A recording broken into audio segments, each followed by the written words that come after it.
Welcome, everyone, to another episode of Let's Talk About Cannabis and Healthcare. I am your host, Drudys. This platform is where we have real conversations about the intersection of cannabis, healthcare, research, policy, and patient care. As you know, I'm a registered nurse. I'm also the author of Healthcare Cannot Manage What It Cannot See. I'm a healthcare strategist, the founder of Project Destigmatize Healthcare, and my work focuses on helping healthcare systems recognize, document, and respond to cannabis use as part of safe, evidence-informed patient care. So I've been looking forward to this conversation, especially today's conversation, because joining me today is Dr. Julie Johnson, one of the country's leading experts in applied cannabis research and evidence-based cannabis policy. Julie is the inaugural chief of research for the Massachusetts Cannabis Control Commission, where she leads the commission's legislative research mandate. That's fancy. She also serves as the co-chair of the Cannabis Regulators Association Medical Program Subcommittee, is an associate editor for Cannabis, and has served as three-time guest editor for the Clinical Therapeutic Specialty Updates, focused on applied cannabis research and policy. Now, what's really exciting is that Julie earned her PhD right here in Massachusetts from Brandeis University and completed her postdoctoral fellowship at Johns Hopkins University. So absolutely the best schools for the kind of work that we're doing. Beyond her impressive credentials, what I appreciate most about Julie is her commitment to bringing science, policy, and healthcare together in a way that helps us move beyond opinion and towards evidence. Julie and I recently had the opportunity to also collaborate on upcoming commentary for clinical therapeutics, discussing Schedule 3 and the tremendous opportunity we have to better align research, policy, and patient care. So that was exciting. So Julie, thank you so much for joining me today. Welcome. Thank you, Drudys. Thank you for inviting me. Thank you for these conversations, and thanking you especially for helping bring evidence and science back into this conversation and helping policy, and especially clinical policy, now lead with science and evidence-based versus how it has historically, which I know we're going to get into. No, absolutely. And I always like to start by asking folks to tell us a little bit of their story. Like, how did you even end up being the inaugural chair of research for the Cannabis Control Commission of Massachusetts? How did you even end up in cannabis? So tell us a little bit about how you got here. Yeah, so my background, I've actually started in adolescent substance use prevention, starting when I was an adolescent myself. And I really got into, how do we understand adolescent use in different substances of, was alcohol, tobacco, marijuana, all of these different substances, and how do we prevent that use, and, before it leads to problematic use. And so I actually wanted to do international healthcare. So I lived in Uganda for a little bit. And when I came back, I got a job at Children's Hospital Boston in the adolescent substance use prevention, clinic. And so from there, I worked for a few years at the clinic doing clinical research, in New England on adolescent substance abuse under Dr. John Knight and Sharon Levy at Children's Hospital Boston. And then a few years later, I applied for my PhD at Brandeis, who has a NIH-specific pre-doctoral traineeship. So I did my PhD at Brandeis, focused on cannabis laws, as medical cannabis laws was really big at the time. I'm now dating myself because it's been a few years now. But at the time, medical cannabis laws were just coming online, and I looked at 46 different states and how cannabis laws were impacting youth use of alcohol, tobacco, and cannabis, to see if they're substituting, are they complementing, are they increasing access, and things like that. And what I found out was really against what I had thought. What I found out was that medical cannabis laws weren't associated with increased youth access and use for cannabis. And to this day, the research still says this. And so I've really come to a different conclusion about what cannabis policies are capable of, and And I really do think that we just need to lead with the science. We need to follow the science. We need to lead the science. I know everybody has a lot of different ideas, and opinions, but we really need to be focused on the science, because sometimes we're not all right, and we need to be collaborative and working together. So anyway, I did my PhD at Brandeis, and then I went to Hopkins for a year and a half in the drug epidemiology program under Dr. Renee Johnson, who actually Faith English is working under right now, which is fantastic to hear. She's wonderful too. And I did my PhD that postdoc for a few years. And actually, when we were legalizing in Massachusetts, someone gave my CV over to Jennifer Flanagan, one of the inaugural commissioners, the public health commissioner. And she gave me a call. And this was not expected. Going into public policy was not something I had envisioned. I was going to be in academia. And here I am 8 years later, still here as the chief of research at the Cannabis Control Commission in Massachusetts. I have to say today that I am speaking in my own individual capacity and not as my chief position at the commission.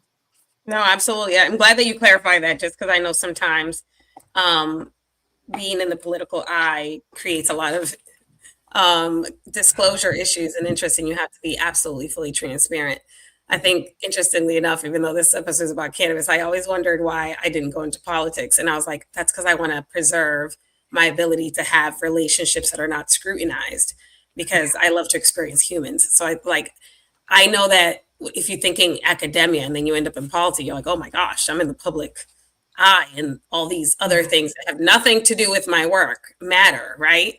So that's an interesting perspective. The other thing that stood out before I even jump into our expected conversation was the idea that you went in thinking that cannabis laws were making access easier for youth, and that cannabis laws were creating a public health harm in terms, essentially, like, hey, these cannabis laws I think youth have more access. And you were wrong. Like, you did the research only to find out that you were wrong. So I think that that's something to be I think it's very nice to know that people are still willing to look at evidence and change their perspective. So I applaud you for that, and looking at the evidence and saying, oh my, that was maybe something that was, programmed into my ideas, that this is negative.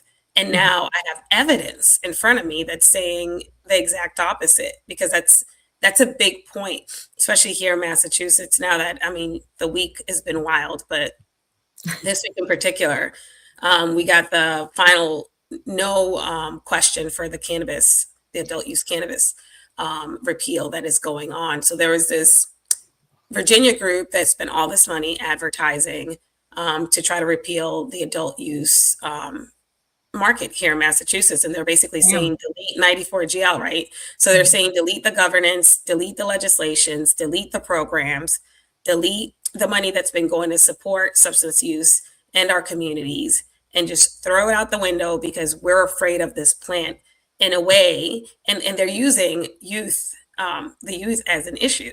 So to hear you say that I have evidence and research that shows that these adult use markets and cannabis regulated markets are not impacting our youth in a negative way is a big deal, especially now. And I think more people in our state need to be looking at that research.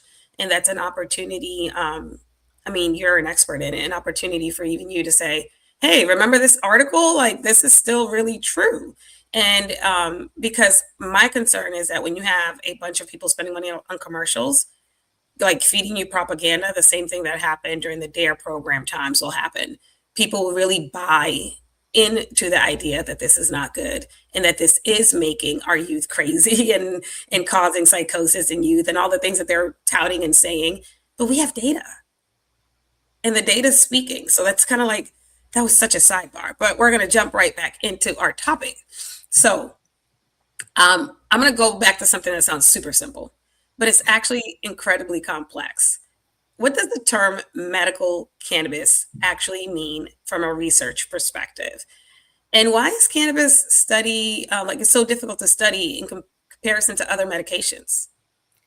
I love that you asked this question. I think this is the core of everything. And going back into being self-reflective and understanding the nuances of cannabis, and that it's not just one thing, right? It's so many different things, and we want to compare it to alcohol, tobacco, or even other controlled substances, and it's not the same thing. And it's funny when you talk about it. So this is a really complicated question that would be more than assumed, as it's so varied. So cannabis has a really complex history, right? Internationally, it has great variations in the plant itself, as well as its current uses and actually legalization worldwide. From its origins as a therapeutic agent in 2800 BC China to the complex status of cannabis regulation globally, and especially here in the United States. The information that we've gained from this history can and should inform research on cannabis-based treatments for patients and medical conditions that remain challenges in 21st century medicine, including both physical and mental ailments. I've recently become fascinated by cannabis therapy for neurodivergence, specifically ADHD and autism. The opportunities really are endless, but science is still needed to understand them clinically. When researchers and clinicians say medical cannabis, they refer to the use of cannabis plant or its derived compounds, most notably, obviously, THC and CBD to help symptoms of specific medical conditions they may have, such as anxiety, or, it's really effective for seizures in children, rather than to cure any underlying disease. So it's not curing, but it's helping these symptoms. So cannabis contains more than 400 biological active components, right? Which includes flavonoids, terpenes, and over 100 known chemical cannabinoids that we know of, including the well-known THC and CBD, where most of the research is actually focused on.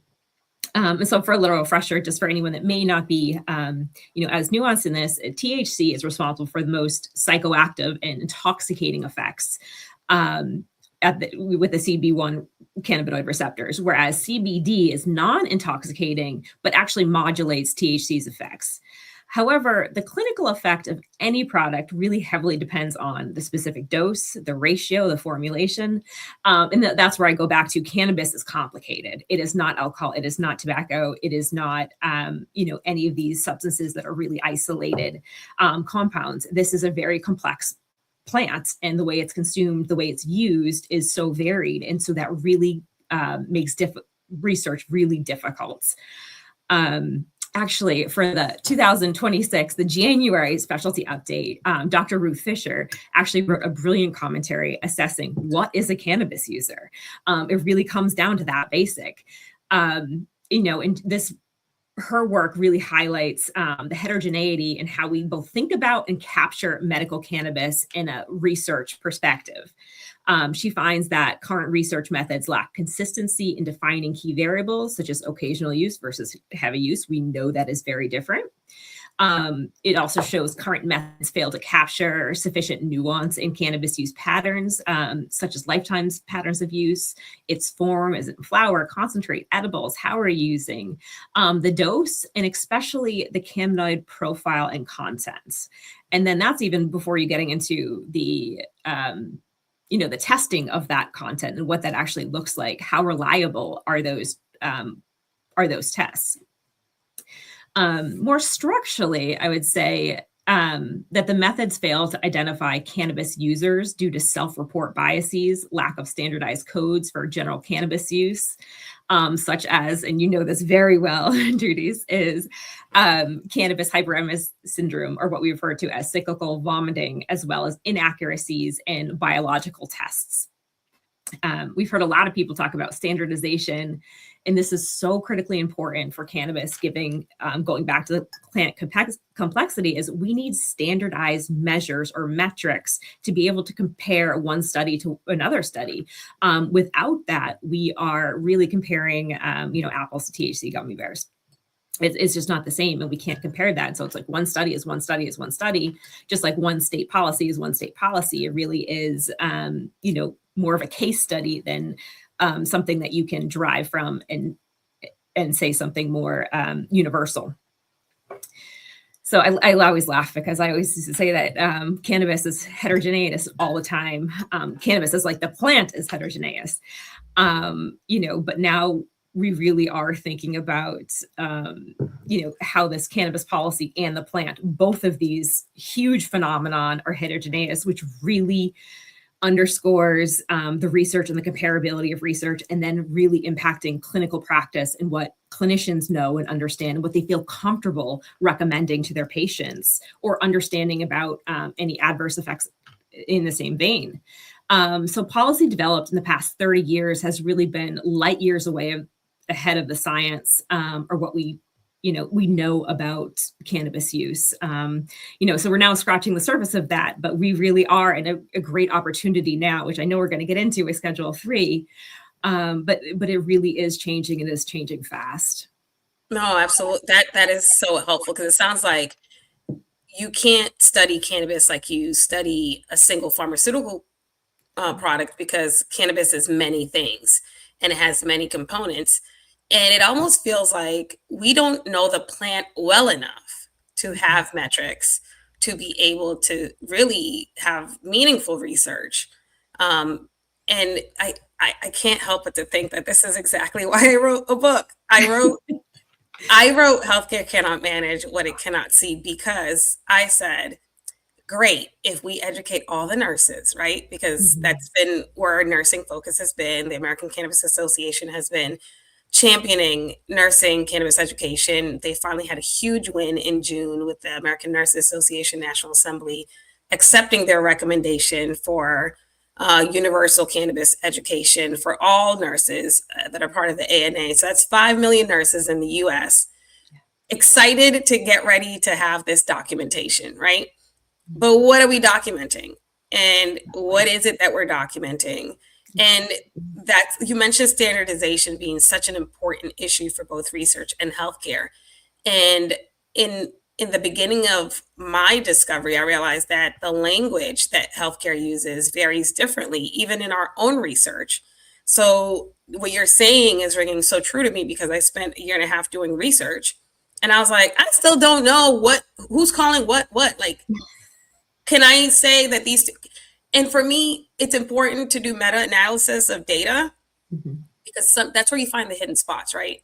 When I did the analysis of the Massachusetts areas disproportionate impact list, and I Yeah. basically hovered it over the Department of Public Health's health outcomes data, like all the health inequities and disparities happen in the same areas that were disproportionately impacted.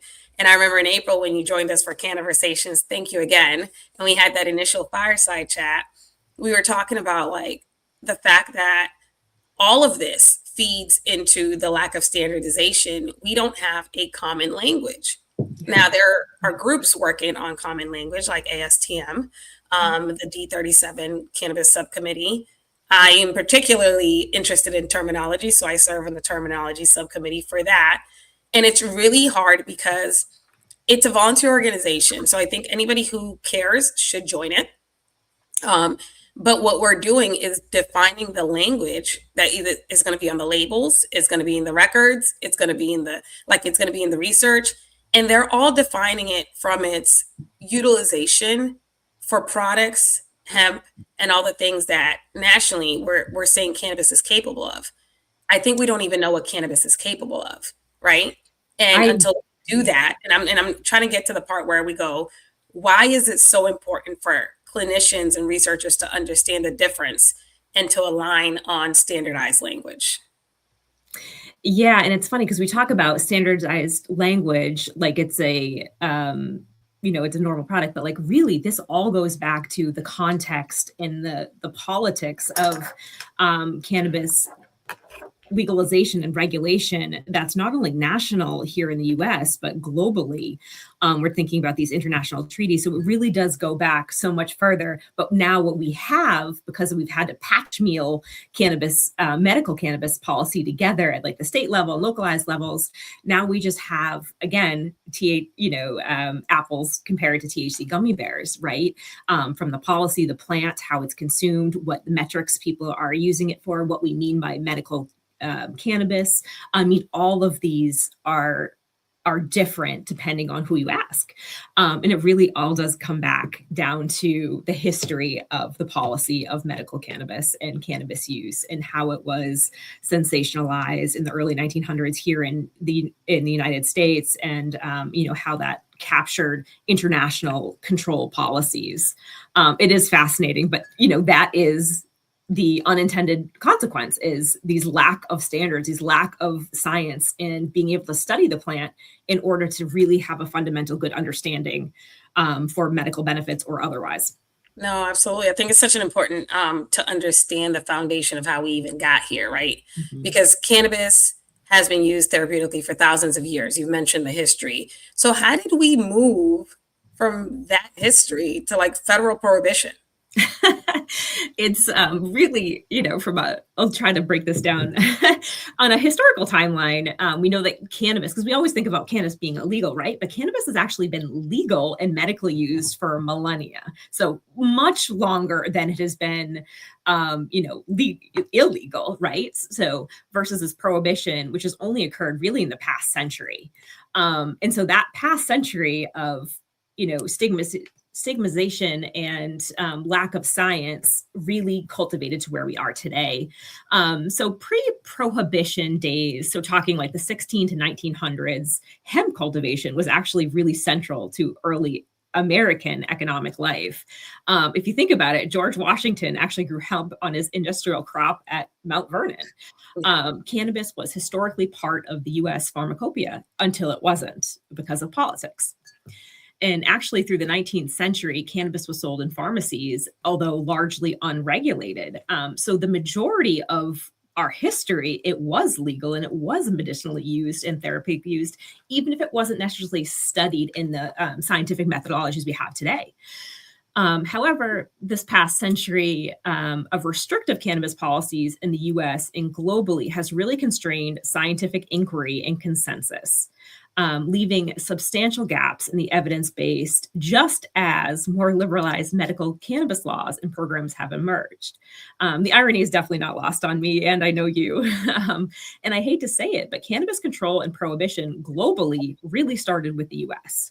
And it happened politically versus scientifically based. And that was that's where I was going. That's my next question. I'm like, how much of this was science versus politics? Girl? Yes. It sounds like a lot of it was politics. Yes, and it's mind-blowing. And I hate that people aren't self-reflective and reflective on our own history to understand how much of what we think about cannabis now, and especially the stigmatization, comes to do with facts that weren't really facts, that were politically charged, and politically charged to harm certain cohorts of people.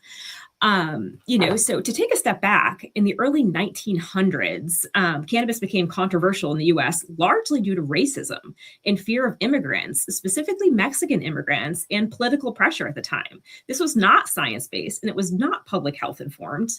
The seeds of racialized cannabis were planted during the Mexican Revolution War, when Mexican farm workers were coming to the US for agricultural labor. And this, set off with the Great Depression. And it's created association, which fueled xenophobic narratives on a political spectrum, right? So in the US, prohibition didn't start federally. It actually started very similar to the medical program started. It began as a patchwork of local and state laws against it, similar to exactly how we're doing it today. So this is how we started. We started prohibition at the state level, and now we're ending prohibition at the state level. So in 1930, former President Hoover, and this is really where it all started, created the Federal Bureau of Narcotics, or the FBN. And he installed Harry Ansler as its first commissioner. And this is where things really changed to be non-science-based, politically focused. And I really talk about this in current day because you can see the similarities, what happened with cannabis during this time in the early 1900s to what's going on right now and what we still think about cannabis. It really has this historical baggage attached to it that all started way back when. So basically, this administration aggressively racialized cannabis use and deliberately popularized the Spanish-derived term marijuana over the more clinical and scientific term cannabis that we now use, right?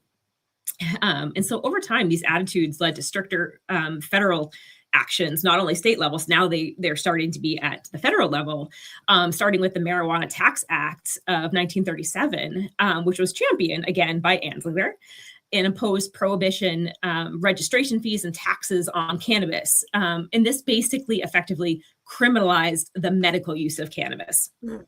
And then a few years later, it was taken out of the U.S. pharmacopoeia, right? Historically, it was used as medicine and therapeutic agent. Now it's suddenly not only not used, but it's not going to be recommended anymore. That Again, is wild. yes, and it's not anything to do with science. It has nothing to do with science. This is all political. And I talk about politics, lately, because I want people to see the themes that are happening. As soon as you politicize things, you're not following the science, and that's where you get into issues, right? And that's what led us to prohibition. No, yeah. That makes sense. So I'm thinking in prohibition, when you say prohibition, do you mean prohibition and cannabis being placed on Schedule 1? Because there's like that little gap, right? So how Yeah. do we go from racializing it and what was the strategy? And I think the strategy became make it Schedule 1, right?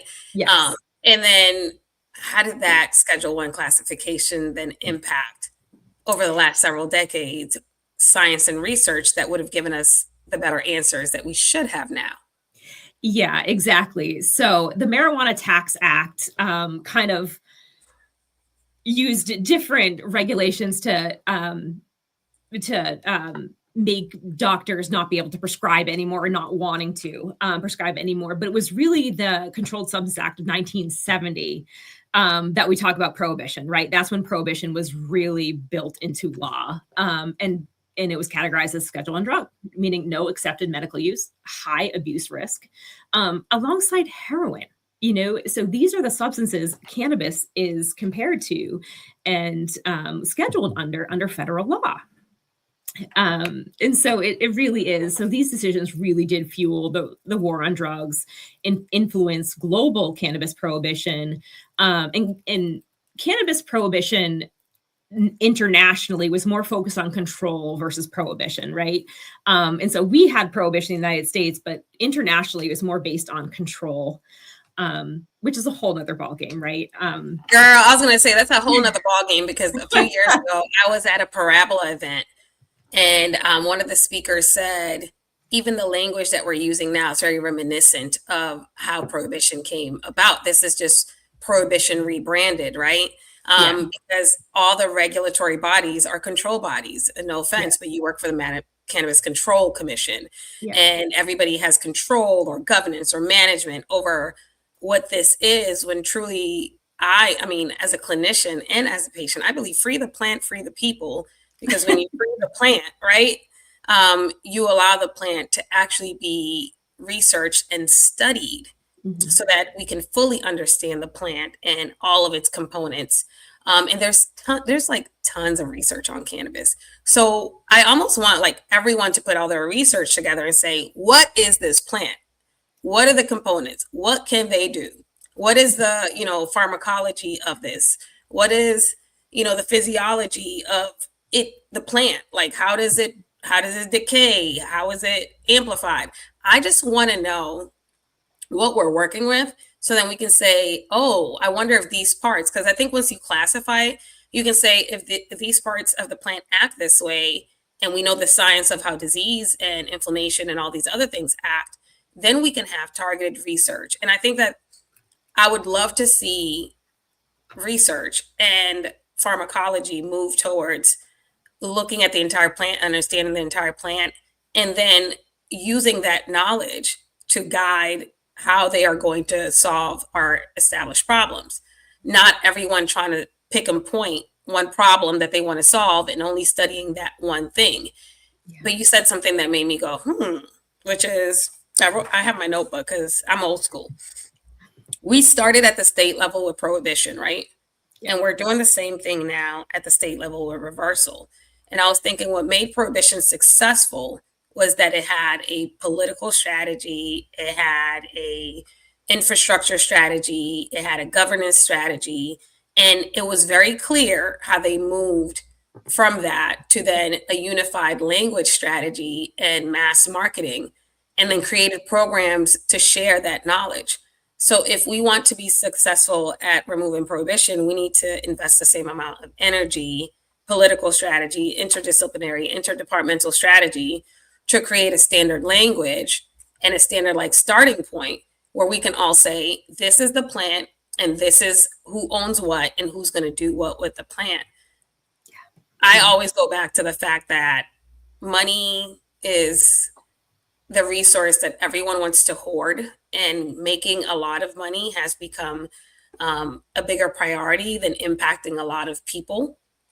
And I think that a lot of that is due to the fact that we've commercialized everything and we don't allow people to have data and information to make wiser and informed decisions. We don't allow them to see what it truly can do and what truly can happen. And because they can't see that, they don't have the ability to think innovatively. We don't think the ability to go, I wonder what else, or I wonder what's missing. Um, so I'm gonna fast forward a little bit because you described a lot of the like significant shifts in federal policy, right? And we just had another significant shift, Yes. right? We had a huge significant shift, and it happened right after 420. And it was like a redo of an executive order that was already done in a process that had already started, but it was like, Um, I want to do it again my way. Don't know why, but now I'm starting to see why if you start to follow the money, right? yeah. Because pharmaceutical companies are now acquiring cannabis research data. They're asking for cannabis researchers. Another pharmaceutical company is spending $3.8 billion to acquire psychedelics research firm.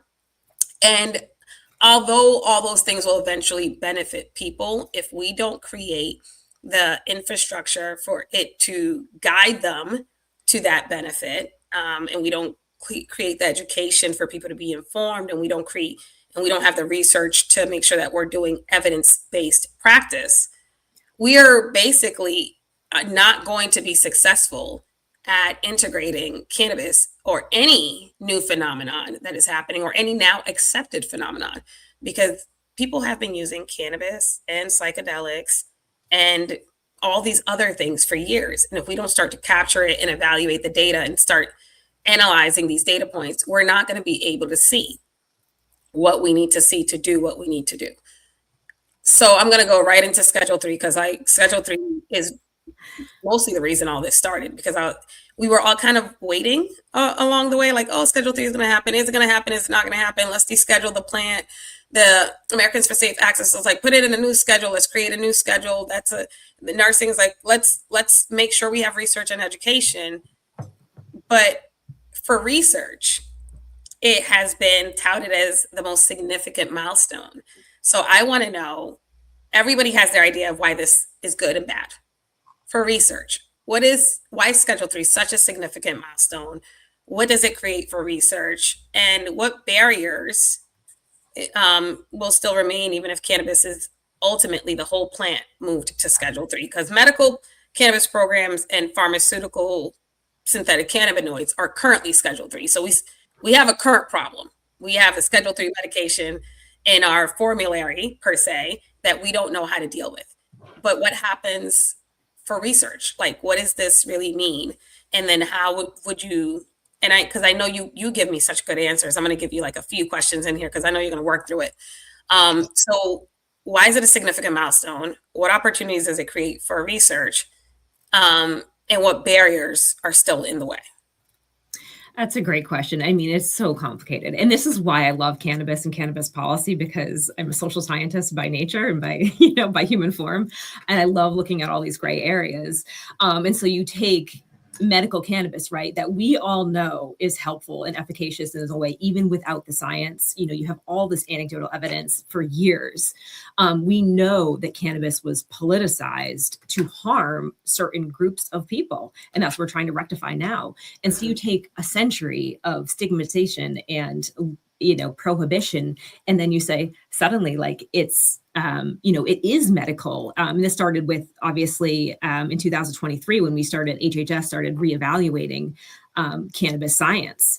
And so now you're taking it from cannabis is bad, all cannabis is bad, to, oh wait, there's medical cannabis and it's helpful and useful, and we should be doing something about it. But we have this last century where we weren't able to, and so the science doesn't exist, even like the basic science. So yes, there's been so much science, cannabis science, that has accumulated over the past 20 years, but think about why that's accumulated over the past 20 years, because we now have, different access than we have historically. And so the social norms are changing, right? And so I really do think when it comes to cannabis policy, so much of what we think about cannabis and cannabis policy and how we form cannabis policy is really based on social norms.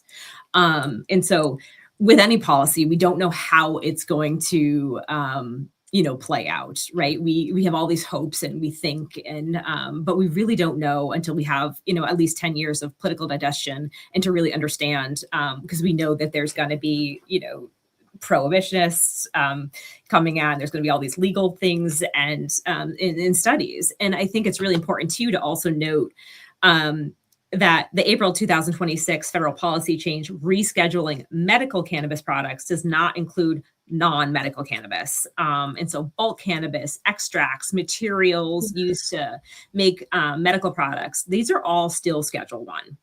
And so you have this real divide now of medical cannabis versus, which is now going to be Schedule 3, versus all other cannabis. And even the extracts to make that medical cannabis is still under Schedule 1.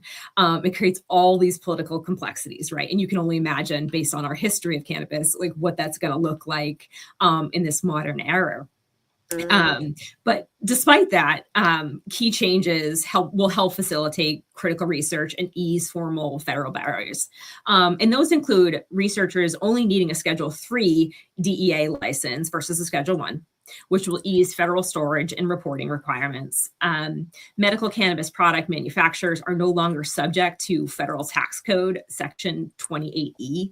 And the regulations, this is really important, for the economic feasibility of the industry, right? So this ultimately prevents businesses involved with Schedule 1 or 2 substances from deducting standard business expenses, which is going to be a big change for the industry, especially the medical cannabis industry. And now you have all these states with both adult use and medical, and now there's a clear divide where one is federally legal, one is federally legal, and one is federally illegal. It's going to be very similar to what we just experienced with hemp, in less than 0.3% THC. So it's just the conundrums keep coming, which is fascinating for social scientists like myself. Is figuring out like, all right, how do we make sense of this? How do we understand this so we can move forward? And what do we need to know? But getting back to Schedule 3, researchers registered to conduct cannabis research can now obtain cannabis from a DEA registered state licensee without facing civil, criminal, or registration consequences like we had been faced with under the CSA since 1970. FDA approval will still be required for use in human subjects research. So again, we're going to see how this plays out. And I'm just glad to see the social norms changing so people understand and can be more reflective about like, what have I been told for so many years versus like, what does the science say? And how do I follow the science? That is, girl, that is the truth. So like, with all of that, right now, the opportunities, I have had a lot of conversations about the DEA registration, the barriers, and kind of how, again, this is control and authority, and they're putting their hand over like the can essentially, and not really allowing the plant to flourish, because you are now recriminalizing people who do not want to be discovered by the DEA. Which was primary opportunity for a lot of programs, especially in state like Massachusetts and New York, where they prioritize people who had been criminalized and disproportionately impacted by the war on drugs. And now you're saying if you want to participate in this federal program where we are going to allow research and production, we're cutting you right out again, because the DEA inherently is not the friend of the felon, right? Like it's just especially the cannabis fell in when it was Scheduled One because they criminalized that existence in itself. So that is one piece of it, right? But now that I'm thinking about it, like what excites you as a researcher about this moment? Like as a human, like all the we know that what it creates, right? But what excites you? Excites me about the opportunity, right? And so I really want to say Steph Shearer, who is the president and founder of the Americans for Safe Access, has been saying this for years. We politicized cannabis, and so it became more of a control, more of a criminal thing versus a health-oriented or even a recreational piece. And she's been saying for years that we need an agency under HHS versus the DEA, which is the control versus the health. You know what I mean? And so, and even when she talks about, the federal program that did occur throughout the prohibition, it only occurred for a moment in time, but it showed that regulated medical use was both possible and supported at the federal level, right? It was, done away with in 1992, and then you had 1996 started medical cannabis. But I think just showing that social norms can change policy, and people working together and collaboratively can benefit, can be mutually beneficial. And I know we talk about this all the time, and I love talking to you because you have a different, you hold a different piece of the puzzle, the clinical piece of the puzzle, which is so necessary, especially right now. But you have a piece of puzzle that I don't know. It's a blind spot for me. And I think that's really important to understand that as expert as we are in our own niches, we need other people, we need other stakeholders, we need other experts to help us understand how it all fits together. It is a big puzzle. Cannabis is complicated. Cannabis plant, cannabis policy, the history, as we've explained, it's really complicated, and you need multiple stakeholders to work together. What is hurting us in cannabis policy is the silos. We have healthcare, traditional healthcare, then we have medical cannabis that is siloed from the traditional healthcare system, and then you have regulators that aren't even looking at the science, and so it's the time to kind of say we can do something different, and where I really think we already have the infrastructure, right?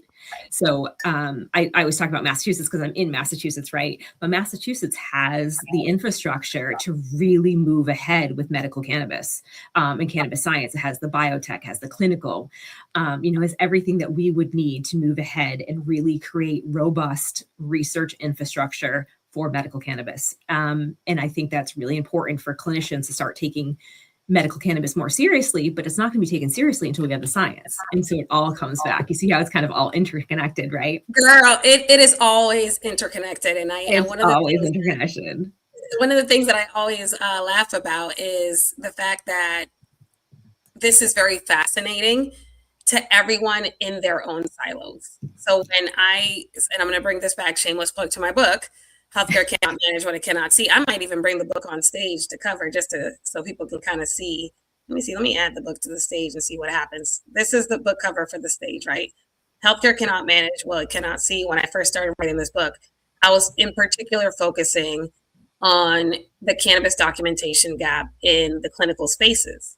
And then, and I'm going to remove it so I can kind of get back to this interview, but essentially the silos were what was hurting us, and all the silos, if you look at all the people working on different aspects of the ecosystem from federal policy, from statutes, from regulations that then guide the policies and internal policies and governance of hospitals, it does start with HSS. And here in Massachusetts, we have a very involved and engaged office of HHS here that I've been kind of like tugging at and saying, hey, let's talk about how we can be the example here in Massachusetts.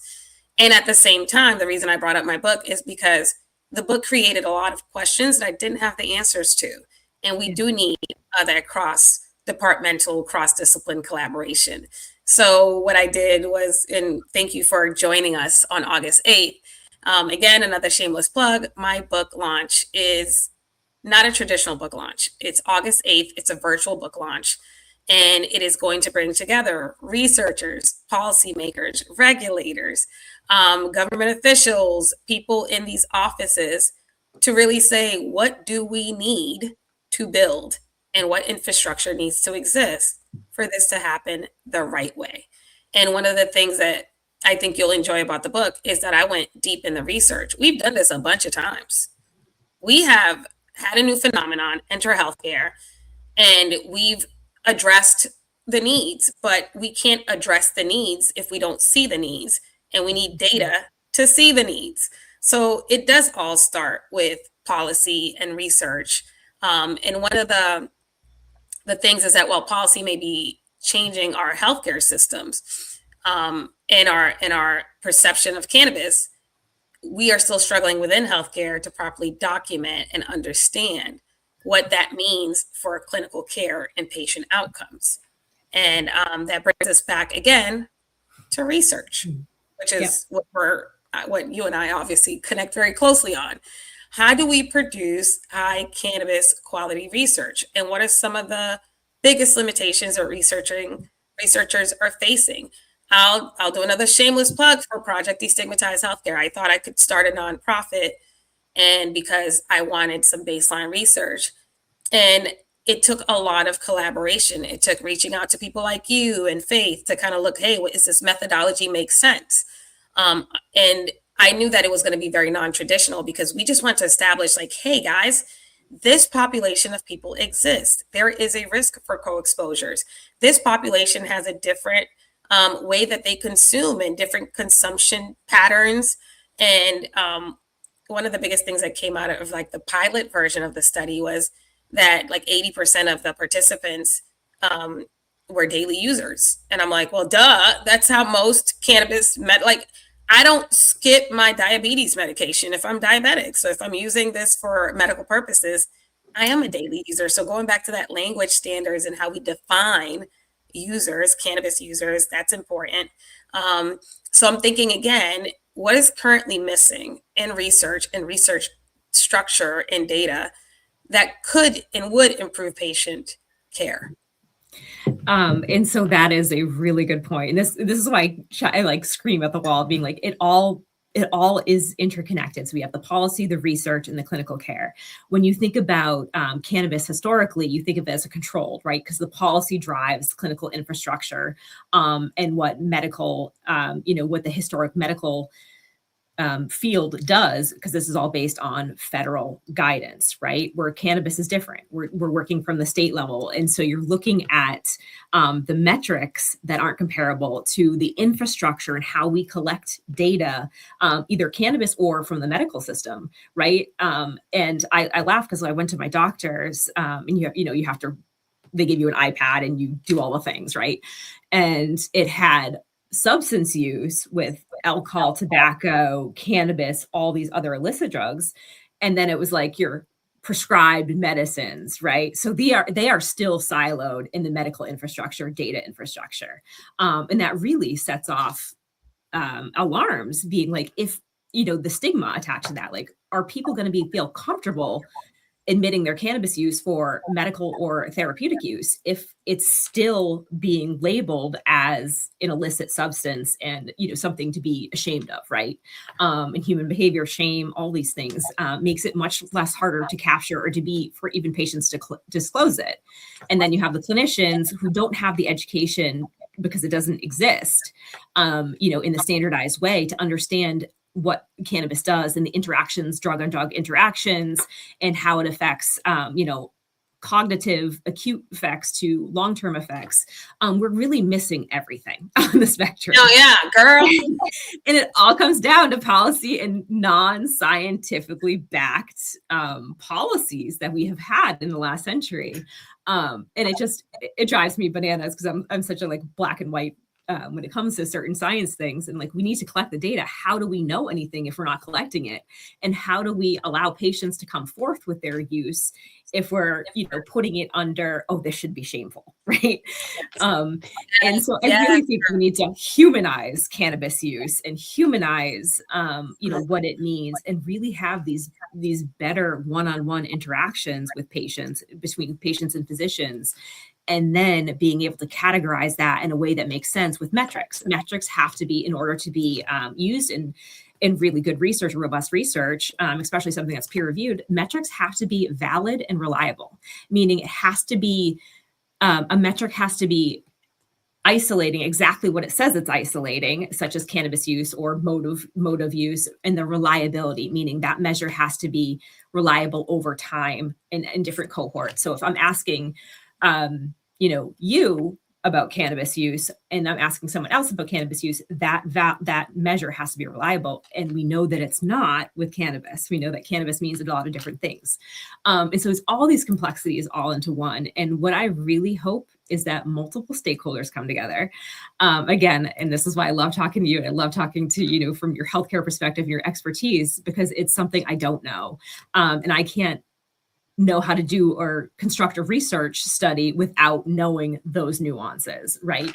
And so the work really does need all of us. And I truly hope that we all come together at the table to say, all right, we've been doing this wrong for a century. How do we do this right? Schedule 3 is here.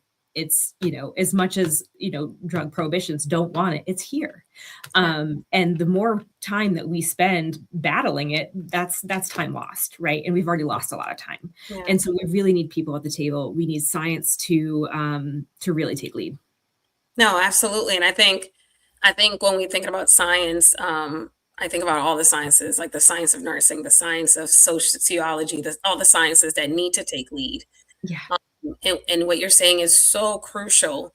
And that's why I felt so compelled to bring everyone to the table, not to just go, hey, I wrote a book, we're celebrating a book, but more to say, hey, this book created a question. And what do we need to start to solve this question, right? And you said something that I hadn't considered. And that's why I love, again, talking to people with different expertise in different areas, because you hear metric, and I'm not a, how do you call it? I'm a researcher, but I'm not a classical researcher. I like to say I'm not a researcher PhD. But when you say valid and reliable for a metric, that we don't even have metrics. Exactly. That is, I'm like, wait. So policy is here, and science is here. Obviously one of the gaps that I hope you tell everybody on the 8th. We need metrics, because we don't have metrics that will consistently give us the language. Yeah. So now I'm gonna put you on a hot seat for a second. What research questions do you believe should be the highest priority over the next several years? Oh, that's a really good question. I think we're too focused on the complexity, and we have to go back to the science, like the basic science.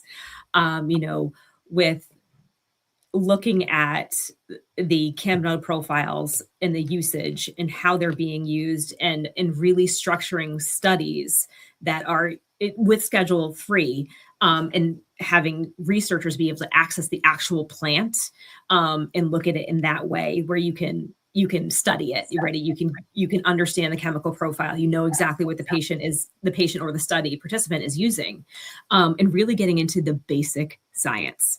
And that's what's missing with these, complicated research studies based on the patchwork of study designs that we have, in the policy designs. It's not the study designs, it's the policy designs, which form the study designs.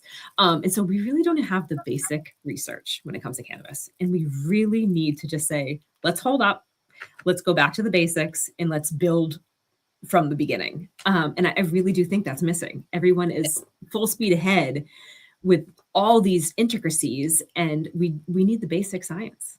No, and I think that's missing that. I mean, that's a huge gap, because it really informs what we're able to see downstream. So if we have basic science, we're able to make better frameworks, decisions, regulations that actually capture a lot.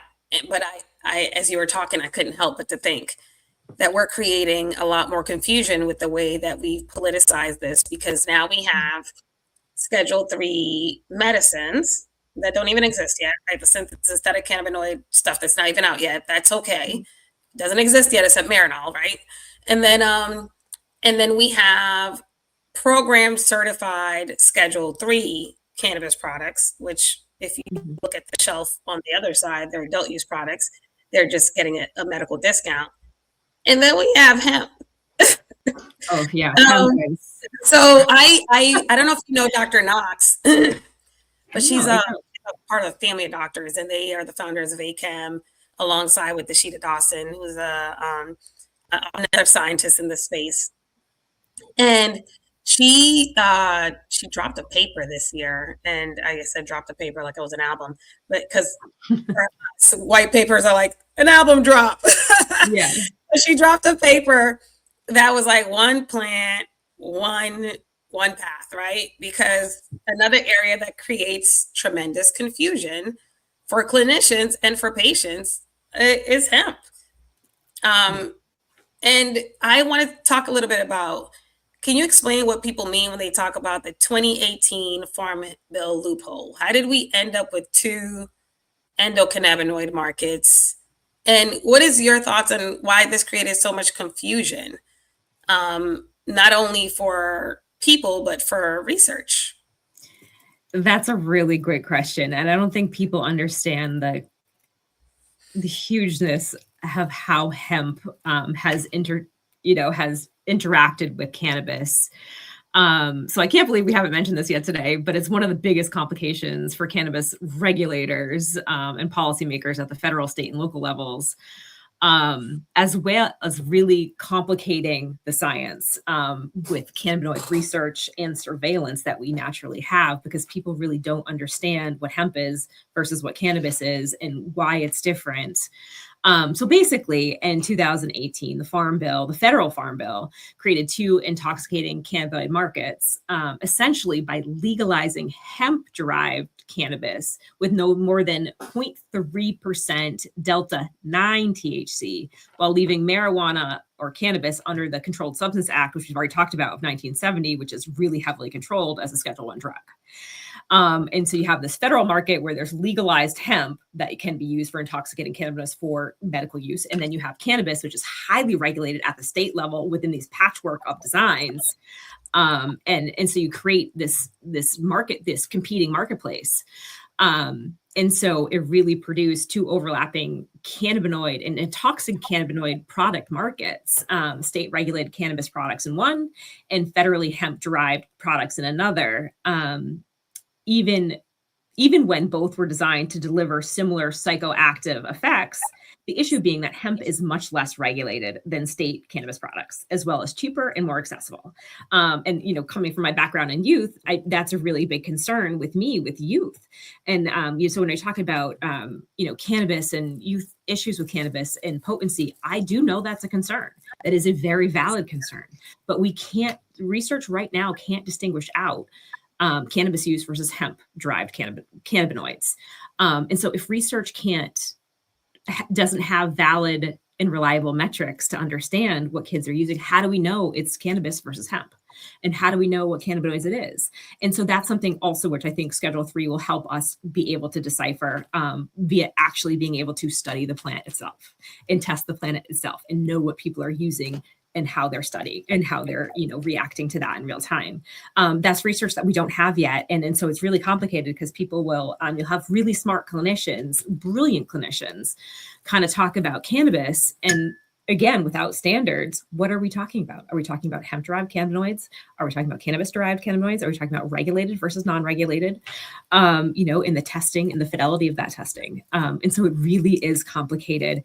And I really do think, I do hope that their policy is now closing that loophole, to make sure that it's not only delta 9 THC on a dry weight basis, but it's actually total THC. So now you're including the THC 8s, the THC 9s, in 10s. And so that really wasn't part of the equation before. And so federal policy is catching up and closing that loophole. So it's a lot of changes all happening right at once. And the complexity is just huge for research. I think the complexity is huge, in particular because, and what Dr. Knox was actually arguing was that these were arbitrary changes that were made, where basically hemp and marijuana, historically arbitrary, right? But they're genetically the same plant.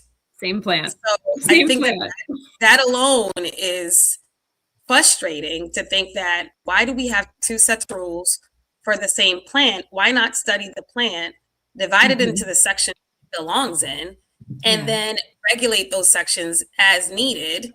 Or how about just divide into the sections that belong in and say, yes, you can use this, and yes, this is the pathway to get it safe to the shelves, and allow people the autonomy to decide how they use the medicine. Now, I used to be a big believer that free the plant, let people use it as they choose.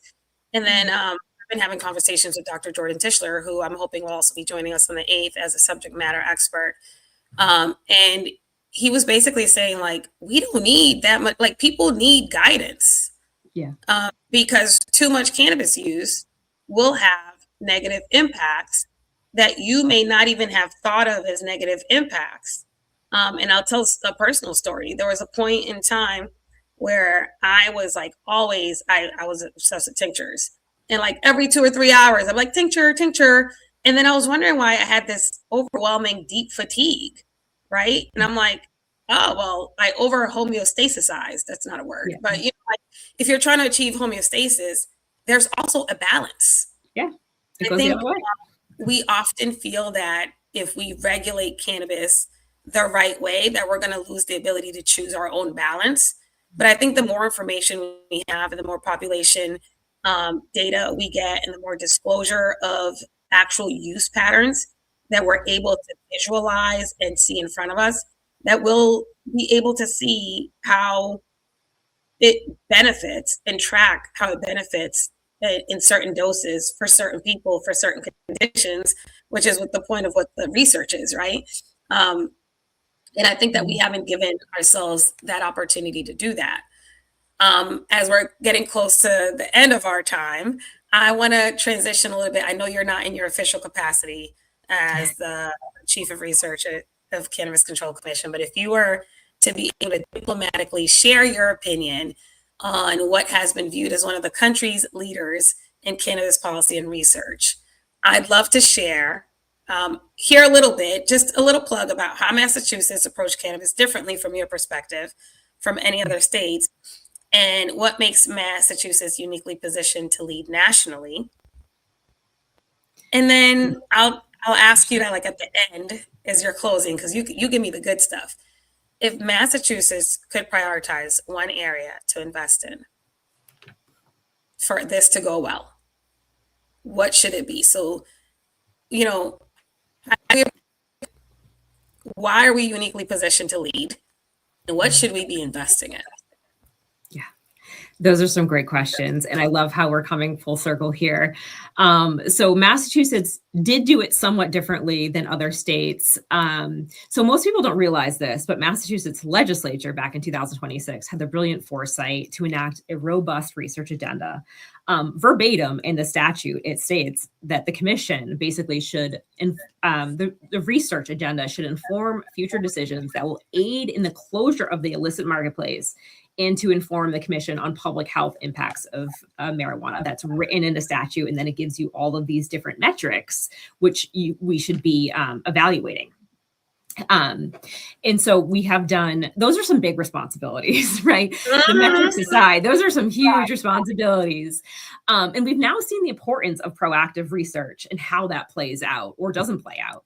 So the Valley crisis, for example, and more recently testing irregularities, I can't say that always right, which would not happen statistically by chance. So we know that if these tests were really scientifically done, we wouldn't get the results that we have. And if some don't remember, way back during the Valley crisis, which wasn't too long ago, Governor Charlie Baker in Massachusetts declared a public health emergency for the crisis itself, and ordered a temporary statewide ban on sales of vaping products. And the commission then quarantined all licensing marijuana vaporizer products and tested for vitamin acetate, which ended up being a problem. But you can kind of see how at that time, we didn't have data or surveillance to say how big vaping was during the Valley crisis, because we don't have the surveillance systems to be able to disentangle cannabis vaping from tobacco vaping. These are kind of the problems if you don't have surveillance system that keeps pace with policy. And Massachusetts really did do a great job in putting all of this into statute However, it has been historically under supported, underfunded. We are a very small. The commission's research team is very small, but very mighty. We've really set the stage nationally on what regulatory research can look like and what evidence-based policy can look like if you take the politics out. And just a side note, and I want to give this plug out. I have been so lucky to have built a team and be surrounded by team members, current and former, of truly talented, passionate public service researchers. I mean, these people are incredibly talented, incredibly passionate, and want to see policy based on evidence-based research. Yes. We need the metrics, we need the support, we need the funding, we need people to understand what research is and what research isn't. Research is not a Google search. It is not an AI search. It is, we spend years in school to understand how to understand research metrics, how to design these research studies. And so science in itself is a lot more complicated than the general public knows. And I think really getting politicians and regulators to understand the nuances of science and why we need to be leading with science is really important. Massachusetts did it in that it's in statute, but they don't support it with fiscal resources and things like that. And, my role hasn't been supported as a leader of research and an independent researcher. Going back to our original conversation, we talked about like academia versus being in the political space. And what the biggest leap for me was understanding that I had such an independent mind in academia. I could think independently, I could talk independently, and then suddenly you're in a public policy space where you can't do that anymore. That everything is, you can't talk about this, you can't talk about this. And I think that really hurts science. Right? If we're not leading with science, we're leading by politics, that puts us directly back into prohibition times, right? And so I really do think Massachusetts has done it well. I think they could support it and much better than they have. But I look forward to hopefully, new changes to the commission. The commission is doing, it has 3 new commissioners. Hopefully things move in the right direction and that research does get supported moving forward. We'll see. No, absolutely. I mean, we have the money unless this repeal takes it away from us, right? Exactly. We have the money. I like to always end these episodes on I like to say daydream with my guest, right? So my question to close out this amazing conversation, Julie, this has been, I got a whole notebook full of notes right here. This has been good. What gives you the greatest hope for the future of cannabis research? And let's dream out loud, right? If healthcare gets this right over the next decade, what does success look like? If science gets this right in the next decade, what does success look like? We're actually studying what happens in that we're putting metrics in a system into place that isn't politically sound, that isn't politically activated. And what I mean by that is that I don't think regulators and policymakers consult with scientists. Why do we have the 2018 Farm Bill and the THC? Like that is something that's so simple, and any researcher would tell you, that really does know this work, the issues that might cause. And now we're backtracking, right? And so I really want science to lead versus politics to lead. Opinions are not fact, and sometimes even revered researchers are going to be wrong, but they're honest with their wrongness and they pivot to find the truth, right? And so what I really want it to happen is to cannabis science and policy to be finally led by science and facts and valid and reliable measures, and understanding, I think, some of that nuances, what is actually opinion, narrative, and what is, or anecdotal even, to what is actually studied in a robust, rigorous way. Oh, I love that. I love that because I always think, 10 years from now, what I would love for the patient experience to be is for that intake to say, do you use, what are your medications list? Like not even be in the harm reduction question part, but to really be in the medication reconciliation part of our documentation system and say, give me all your current meds, Give me all your current supplements, give me all your holistic medicines, and let's do a true medication reconciliation. Because what I'm finding is that people are on nootropics, they're on peptides, they're on ketones, they're on everything. And If you we have really ask. no idea. And because before these products can hit the shelves, there's got to be some research. And if we don't start to like identify like when things enter our economic system and people begin to use them daily because they're being marketed for that, that now impacts outcomes. And we have no visibility to that. And that blows my mind. So I'm hoping that we're able to accept and see the entire human in healthcare so that the data can tell the story and we're not making stuff up. That's where my hope usually is. Like, let the data talk. Yes, let the data talk. And I really think it's important. As a social scientist, I understand that I know nothing, really. I know like a tiny piece of information, but it's really, I'm just stardust and I know nothing, you know? And what that means is there's so much left to learn. And a lot of people are so hesitant to say, I don't know. Where I don't know is my favorite response to things. I don't know, but let's figure it out together. And let's figure it out with science and facts. And I think that's really important for, humility and in clinicians too, and the practices to be like, okay, I don't have the answer, but let's get this documented. So maybe someday researchers can put this together to see if there's any interaction effects or something like that. But right now everyone is saying they have an answer and there really isn't answers. 10 years ago, I was doing an interview for Huffington Post and I was like, any researcher tell you we don't know. We don't know. And I think that's still the case in a lot of realms, but people are so sure. And it's just cannabis is not a sure thing. We don't know. A long way to go. We don't know. And I think we don't know and we can't see. And I think that's the problem. We don't know and we can't see. Oh my gosh, that is so helpful. And I think one of the things that I want to highlight that you said as we're closing is just collect the data. Like, we don't know what it's going to tell us. Like, it's really, we don't have to know what it's going to do. We don't have to decide what it means, but we should be collecting it because when we don't collect it, we can't even see when something changes. Exactly. When we collect it, we define whether this is the norm and then we can also see when something changes, which was the gift of being able to collect prescription data during the opioid epidemic. Like when those prescriptions went up, we saw that. Exactly. We didn't know we were monitoring for increased prescriptions in a medication, but we saw the uptick and we're like, wait, what's going on over there? And I think the important part, getting folks to get ahead on collecting the data so that when all this unfolds, at least you know where you stand and you know where you need to go with it and you know what you need to address and deal with. So Julie, thank you so much. Like this, these are always the greatest conversations, I will say. But thank you so much for sharing your expertise and your perspective.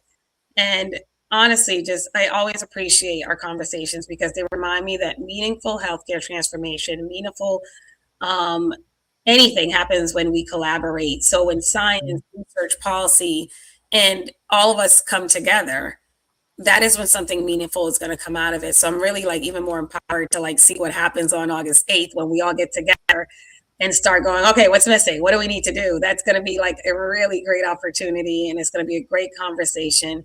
And we have people from all walks of life coming in with their unique perspectives, including you. So thank you. Steph Shearer is actually moderating our opening panel.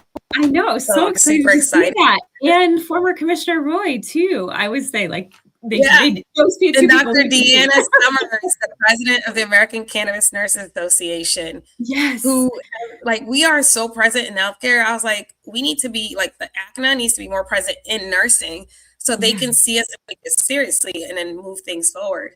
I'd like to just kind of really close out on saying thank you that we've discussed today. Like, this is not simply a conversation about cannabis. It really is a conversation about building and preparing our healthcare systems, our science to respond to patients and real patient care.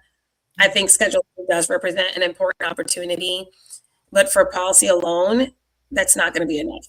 We're going to need research, education, collaboration, collaboration. And healthcare leaders like myself and others to translate these changes in policy and in our government into systems that impact patients positively and help us better care for folks. So again, I can't say thank you enough for joining me for the incredible work that you're doing to advance evidence-based cannabis policy and research.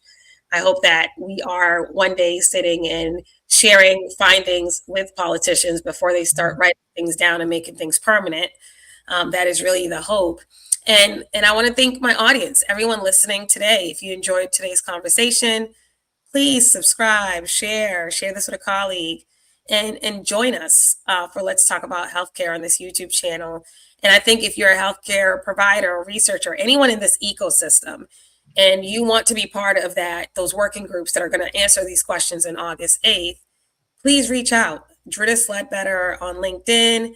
I'm open to I think there's a huge link. I'll put the link somewhere. But I think it's important for people to reach out. And if you want to be part of this conversation, join the conversation. It's free. We're literally just masterminding so that we can solve this problem. And it's a lot of people who are passionate about solving this problem. Until next time, remember, healthcare cannot manage what it cannot see. Thank you again, Julie. I appreciate you. Thank you so much. Oh, and before we leave, I just want to say thank you, one, because your passion is contagious. Your intellect, your passion, your ability to convene all these multi-stakeholders, that is the work. And I can't thank you enough. But I also want to say thank you for, collaborating on our commentary for the upcoming specialty update for clinical therapeutics, which is going to be the third and final specialty update, convening, policymakers, regulators, scientists, industry, lawyers, regulators, all together to really understand, where cannabis policy is, where medical policy is in relation to, cannabis policy and what science knows. And so our commentary, federal rescheduling of medical cannabis, a long overdue opportunity to lead with science and patient care realities, co-authored by you, Drudys, and Steph Shearer. And I just wanted to say thank you again, because I think that is going to really get people's eyes to open about where we came from and where we're headed, and how important collaboration is. So thank you again. It was an honor. I love writing it. I was like, let's go. Let's go. All right. I love this. I love the collaboration, and I really appreciate you. So thank you. And I'm going to go ahead and sign us out.